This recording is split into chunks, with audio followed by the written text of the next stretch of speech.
Here's the scenario. We're out here in Upper Fruitland. This skunk is dead. The scent gland's been ripped out. In fact, I'm hardly smelling anything here right now. The scent gland's been removed. The guts have been removed. Now something rolled that irrigation pipe from about 30 yards away, and we know why it rolled the irrigation pipe out here into the field. The skunk was inside of it, and it wanted to eat the skunk. Let me show you further. That's blood inside the tube, isn't it? Yeah, we actually took some samples, we swabbed, and we're going to send some off to get them analyzed. Basically what happened was something looks like, with the dead body over there, the skunk, it looked like the skunk may have come through this 8-inch pipe, PVC, and whatever was after it was able to punch 2 holes into it, trapping the skunk. Yeah, like on either side. But you can see back in here, we've got blood. We got blood back here. Fingerprints and finger swipes where he went chasing the skunk with it. There's blood everywhere. Yeah, it would take a lot of force to punch holes through this. For me, it would be impossible. So he punched holes on either side, probably trapped the skunk in the middle, and he got away, went up the pipe, and he went after him and reached for him. Yes, sir. Basically, we also got what might be teeth marks going across here and across here, or it's the fingernails. Got some up along this way also. Yeah, look at that. And from what Brenda was saying, this piece of PVC was, it was settled over there at first. Yeah, so the skunk goes inside it, the big furry one rolls it out here. Or carries it out here. Or carries it out here to go after the skunk. And he obviously got the skunk. The weird thing is, the scent lines are removed. I shouldn't even be able to go over and film that skunk, and it's pretty tolerable. The only thing I smell is probably a spray during the struggle. That's all I smell. But we got plenty of the curly hairs that don't belong to the skunk that we're going to collect. You know what? This makes sense because, one, if this was still over there, if the skunk was still in it, it could have bolted out and gotten into the bushes. Got away. That's why he brought him out here into the field. There's nothing out here. It's just... He had to have carried the pipe because the pipe was actually supposed to be turned around this way. So this end over here should be on that side because they hook up the pipes once they get done cutting and baling. So the mating flange would have been on that side instead of this side. There you go. So he actually turned the pipe around and carried it out this way. That's ingenuity. They like skunks, guys. Yeah. About a mile from here as the crow flies, we've got peaches, pears, apples, baby corn coming up. Somebody wanted a skunk snack, but we've got blood everywhere, and we've got bloody fingers running up the pipe. You can't probably see it, but there's definitely, they're as white as my thumb. I'll get some pictures. Okay.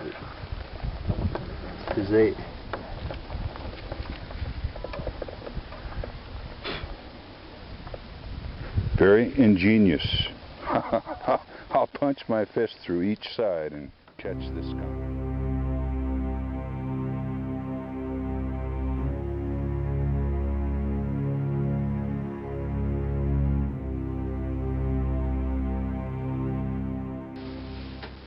By this time, it's becoming painfully obvious that the pipe wasn't rolled out into the field. In fact, we couldn't find anything that would indicate the pipe was rolled. Very obviously, the pipe was carried. Also, they made mention of the fact that the pipe had been turned from its original location. So in the process of moving this pipe, it was turned completely around.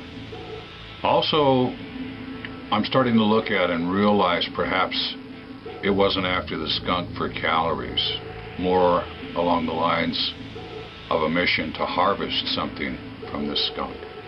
All these gates were on here on this pipe. So when the skunk's in there, he's trying to get it. So he's ripping these off like this. That's where you get all these nails scratching in there. And there's 5. 1, 2, Looks more 3, like claws to me. 5.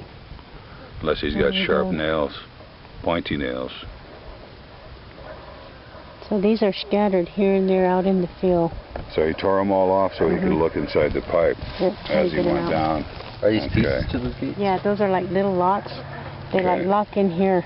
So then you can let water. Yeah, so you can open them and you slide these like this, Okay. Okay. like this. But there's actually another piece, which is that little black piece that I Like just that had one? down there. That goes on there, and then this goes on top, and then that little thing locks it in. We got a place where you say he laid down. We're right over there. Let's go take a look at that.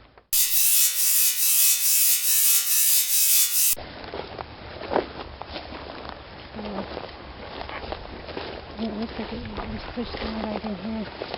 So that pipe was probably laying right in here, and he got in here.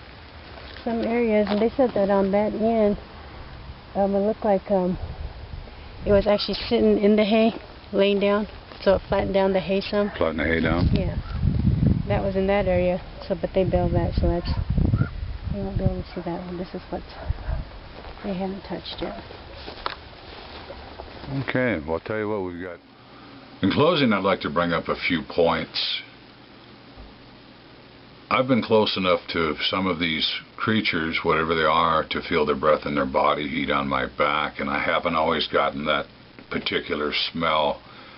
By themselves, they do have an odor all their own. The wet dog mixed with horse pee or something. I've heard it described a lot of different ways, but when you add the skunk scent on top of it, then you've got something I think most people have encountered, the complete smell, the smelly wet dog with the skunk blended in.